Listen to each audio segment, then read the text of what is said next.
ఒకే భవనంలో పనిచేసే ఇద్దరు వాచ్మెన్లు ఉండేవారు.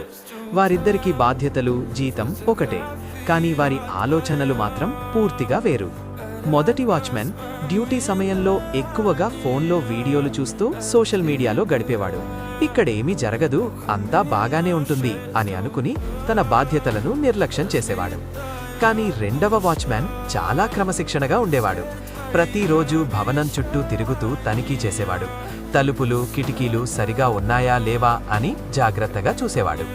మొదటి వాచ్మెన్ అతన్ని చూసి తరచూ నవ్వేవాడు. ఒకరోజు దొంగలు భవనంలోకి చొరబడేందుకు ప్రయత్నించారు.